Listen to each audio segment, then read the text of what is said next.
আজকে যে রাজনৈতিক বাস্তবতা, আমাদের দুর্ভাগ্য যে বারবার আমরা আন্দোলন করি, রক্ত দেই, জীবন দেই, কিন্তু আসলে আমরা কাঙ্ক্ষিত সুফল পাই না। অতীতে যেভাবে চাঁদাবাজি ছিল, আবার সেই চাঁদাবাজি, দুর্নীতি, ঘুষ, দুঃশাসন সেই আগের মতোই অবস্থা, নতুন কিছুই হলো না। কিন্তু এখন আবার তারাই বলছে, এই দলের দায়িত্বশীল সালাউদ্দিন আহমেদ তিনি বললেন এই গণভোট নাকি অবৈধভাবে হয়েছে।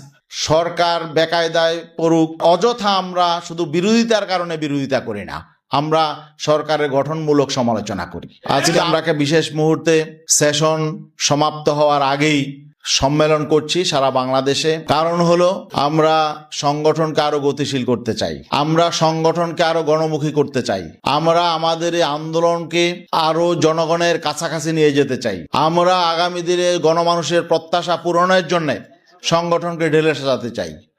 আমরা বাংলাদেশের ইসলামপন্থী জনগণের যে আস্থা আমাদের উপর রয়েছে, সে আস্থা পূরণের জন্য আমরা নিজেদেরকে প্রস্তুত করতে চাই।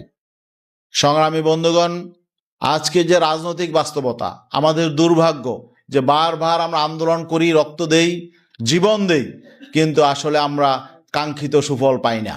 1971-এর পর দীর্ঘদিন চলে গেছে, আমাদের শান্তি আসে নাই, আমাদের মুক্তি আসে নাই, যে কারণে মুক্তিযুদ্ধ হয়েছিল, ইনসাফ প্রতিষ্ঠিত হয় নাই, ন্যায় বিচার প্রতিষ্ঠিত হয় নাই, এবং গণমানুষের অধিকার প্রতিষ্ঠা হয় নাই।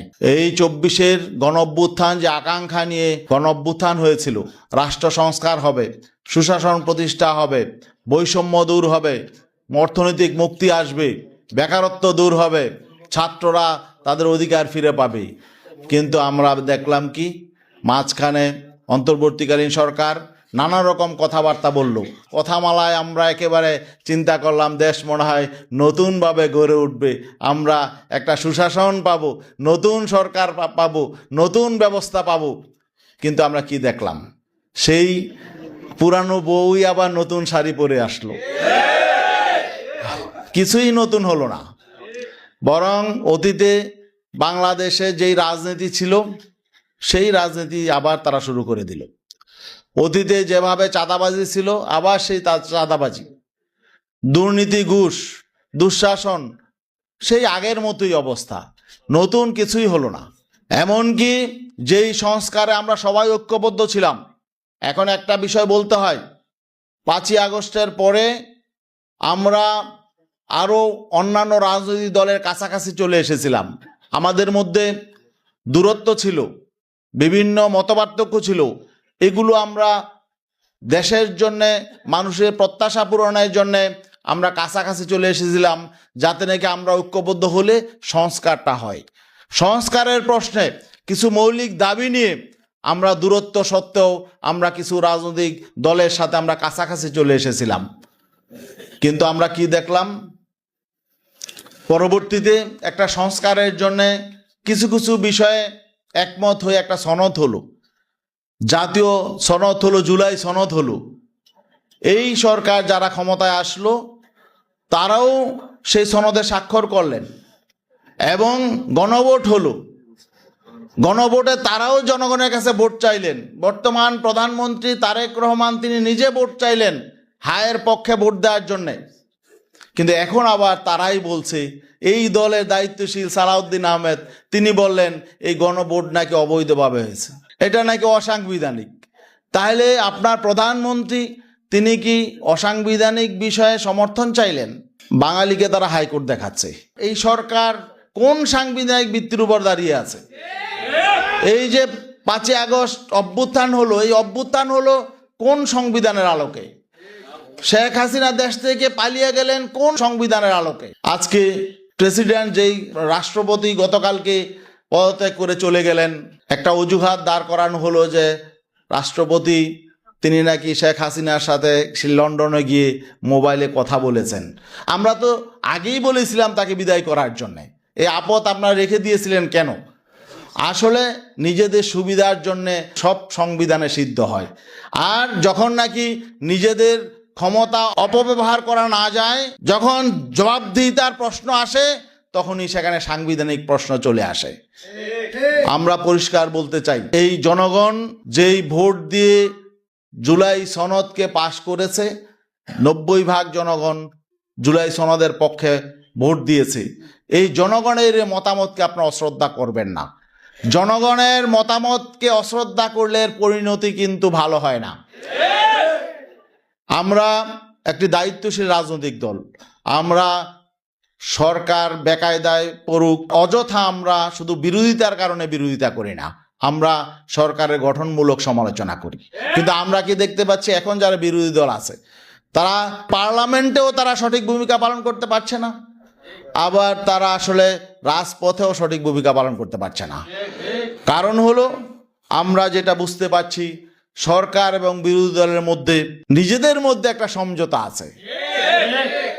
পার্লামেন্টে আমরা দেখছি তারা সরকারের গঠনমূলক সমালোচনার চেয়ে তোষামুদি বেশি করে। এটা আমাদের জন্য দুর্ভাগ্যের বিষয়। এখানে যদি সরকার সঠিক দায়িত্ব পালন না করে আর বিরোধী দল যদি গঠনমূলক ভূমিকা পালন না করে, তাহলে এই দেশ সঠিকভাবে চলতে পারে না।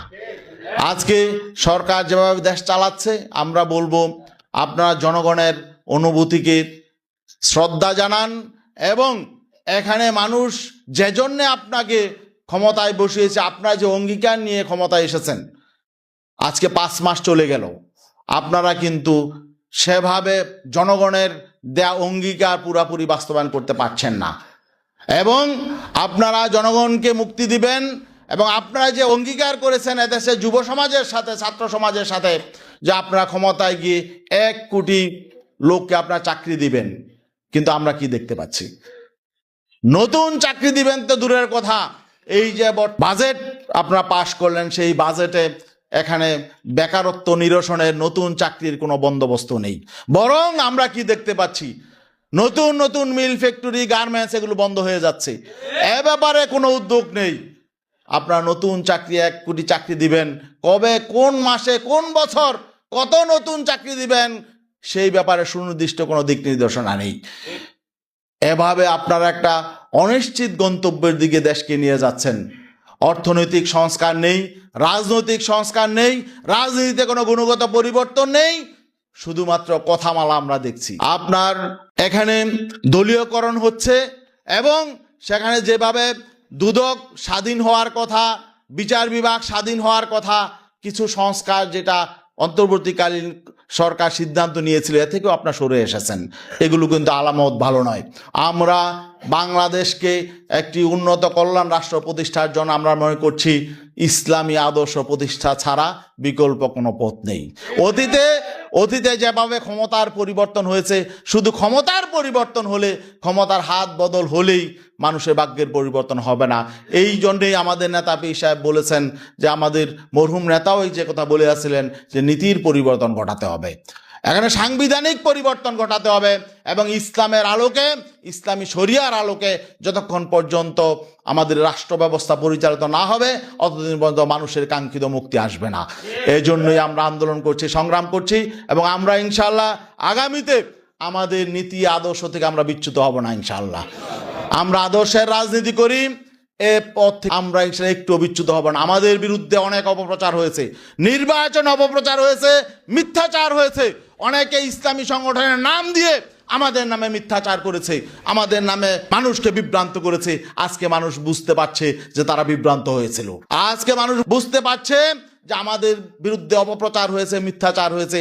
আগামী দিনে এই মিথ্যাচার এবং অপপ্রচারের বিরুদ্ধে আমাদের নেতা কর্মীদেরকে তার সমুচিত জবাব দিতে হবে এবং জনগণকে ঐক্যবদ্ধ করতে হবে, জনগণের হৃদয় জয় করতে হবে এবং আমাদের সংগঠনকে সর্বত্র ঘুরে দাঁড়াতে হবে। আগামী দিনে ইনশাআল্লাহ এই জনগণের সংগঠন ইসলামী আন্দোলন বাংলাদেশকে রাষ্ট্র ক্ষমতায় নেওয়ার জন্য উপযোগী করে তুলতে হবে। ইসলামী আন্দোলন বাংলাদেশ ঢাকা মহানগর দক্ষিণ আমাদের সবচাইতে শক্তিশালী এবং সমৃদ্ধ শাখা। আশা করি ইনশাআল্লাহ দক্ষিণে নতুন নেতৃত্ব আসবে, নতুন নেতৃত্বের অধীনে ঢাকা মহানগর দক্ষিণ থেকে আমরা নতুন যাত্রা শুরু করব। সবাইকে ধন্যবাদ। সালাম আলাইকুম।